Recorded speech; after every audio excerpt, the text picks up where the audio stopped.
High school football players across the nation have died due to what's thought to be serious head injuries. Now it's brought up the question, are we doing enough to prevent those incidents from happening? News 18's Elizabeth Rentschler spoke with both a doctor and athletic director today and asked that exact question. She joins us now with more on what they have to say. Elizabeth.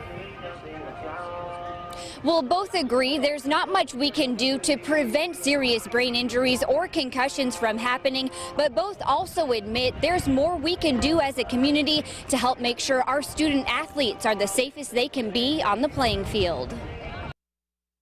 We see our kids every day, and I would hate to think that tomorrow one of them wouldn't be here. It's something no parent or athletic director ever wants to see happen, but this week it happened not once, but 3 times. 3 high school football players, all from different schools and different states, passed away from what's believed to be serious head injuries. Condolences to their families, and the entire student body is affected by those type of situations. Here in Indiana, Harrison Athletic Director Jerry Gallama says schools are required to follow IHSAA guidelines. Those guidelines state that any player who experiences concussion-like symptoms, whether it be in a game or practice, is required to sit out until they're cleared to play by a doctor. But is that enough? Dr. Jeffrey Wong specializes in concussion analysis and says it's hard to say, as serious head injuries are often hard to predict. Certain kids get run over like a truck and they pop right back up and have no problems.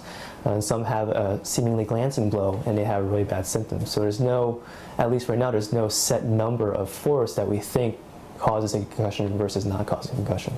That's why, for extra precaution, Gallama says several of their athletes have become part of a concussion-related study. Several of our football players wear sensors inside their helmets, and our girls soccer player will wear a sensor behind their ear, and that's through Purdue University. They're doing a lot of research. Through this research, maybe there'll be other precautionary steps we can take. While Wong says head injuries are a risk students take while playing sports, he says they're also common in everyday life. He says parents shouldn't let it keep their kids from playing the sports they love. There's no way to totally protect anyone from concussions.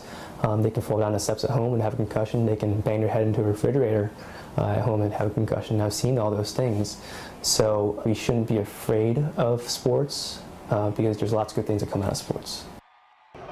And a new law also went into effect as of July 1st of this year, and that new law requires that all coaches at the high school level complete concussion training before they're allowed to take the field. Doctors also say it's important for parents at home to educate themselves about the signs and symptoms of concussions. They say doing so can help make it safer for our athletes. Reporting live from Harrison High School tonight, Elizabeth